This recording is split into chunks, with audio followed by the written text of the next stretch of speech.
The sacred calendar took part in a native Mesoamerican's life from the day of their birth. The first sunlight cast upon the newborn would outline their life's course, sketched by particular marks for their character, career, and even consort. Many Mesoamerican cultures had specialists called daykeepers trained in esoteric matters of their calendar's many measures.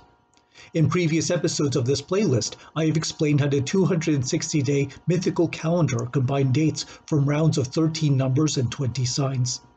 In this illustration from the Florentine Codex, a daykeeper is explaining to the newborn's mother the birthday's potential virtues.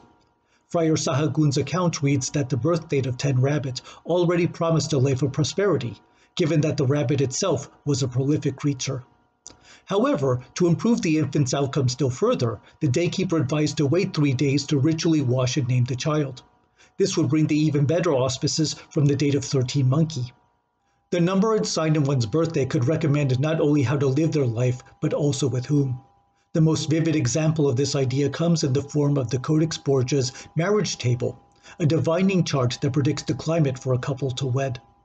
Adding the numbers from their dates yields a sum from 2 to 26, covering all the amounts between 1 plus 1 and 13 plus 13. Each panel shows the male and female figures in scenes that recall mythical characters and episodes. The general rule? Even sums warn of dysfunction, and odd sums promise happier fortune. The evens tend to show pairs with their backs to each other and a dark, starry sky overhead, and the odds display couples sharing their wealth beneath a radiant sun. An especially grotesque case is at bottom right, for the sum of 2. The male at right is represented by the death god and is eating a child, while the wife is cutting a boy's neck. These were not literal readings, but allegorical, signs to watch out for. Immediately above this scene are a seated couple with a sum of 19. They sit on jaguar skin stools and presented incense burner, bloodletting needles, and even a quetzal bird, objects representing wealth and ritual. There are only a few remaining hints that diviners used the signs themselves to prescribe the best couples matches.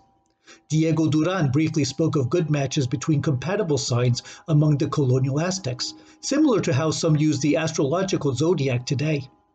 Likewise, the colonial Zapotecs could cancel a wedding if a couple's signs didn't fit. An important point I raised in the last video was that the Aztecs believed that the calendar weighed heavy on their natural and social worlds. And yet they did not have a fatalistic view of it. Just as a person could choose what turns to take in their life, the Aztecs and other Mesoamerican peoples believed that ritual could improve or even enhance the powers that the calendar brought into their cosmos. The Aztec and Maya regularly observed calendar rites that affected the political and worldly fortunes for the entire society. Among the largest and most mythical of these was the Aztec ceremony marking the end of a 52-year cycle. In a previous video, I explained how the Aztecs devised this unit of time from the conjunction of the solar year and the 260-day calendar. At cycle's end, Aztec priests would assemble at Citlaltepec, the Star Mountain, southeast of the capital in what is today Puebla State. There they awaited the arrival of the Pleiades at the zenith to turn the round. Meanwhile, the entire empire went quiet. The people snuffed their fires, smashed their potteries, secluded pregnant women, and climbed to the rooftops, all to prepare for either the end of the world or the renewal of the age. The priests at Star Mountain made a human sacrifice, and upon his chest they sparked the new fire. Upon their torches they carried the nascent flames to the cities, where the light of redeemed time illuminated the Aztec Empire's skies. Part of this ceremony was the ritual Xiuhmolpili, literally tying the years into bundles of 52 sticks, representing the last cycle's years.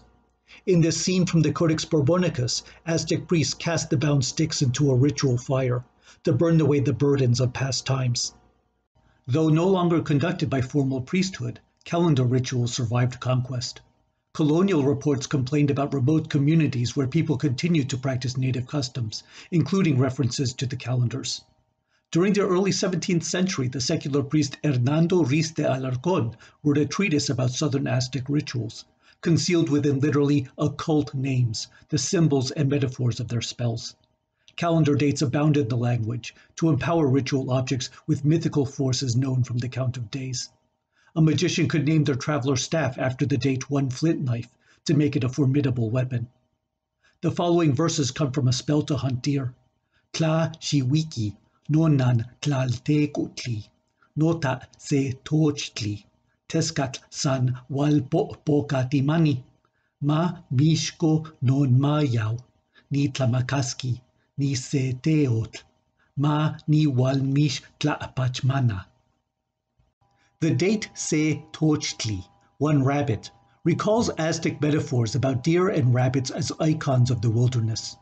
Here it complements the allusion to the earth goddess in the preceding line.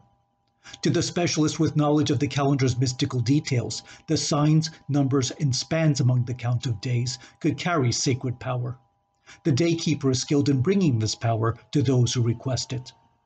In modern times, the sacred calendar was still used in rituals among a few pockets around Mexico, such as the native Totonac of Puebla and the Mije of Oaxaca. It is the Maya of southern Guatemala, however, who have most visibly and tenaciously kept the calendar traditions alive. The Quiche and Kaqchikel-Maya called their specialists Achija, the users of days. Their rituals evoke the signs of the Maya calendar in both glyph and word, sight and sound, to apply their qualities toward the matters at hand. Tourists from near and far visit these specialists for consultation and ritual affairs. Some practice in spectacular spaces, such as the Shrine to Mashimon at the Nimpot shopping center in La Antigua. The deity is quite fitting because some accounts tell that Mashimon himself was originally an Achij. He is a complex character and the subject for another video. Since the beginning of this playlist, I have covered ritual aspects of the sacred calendar because they have been present since the beginning of the idea in native Mesoamerica. It is therefore in this spirit that I return to the origins of the calendar for the playlist final video. Join me as I conclude the Calendars of Ancient Mexico playlist with today's mask.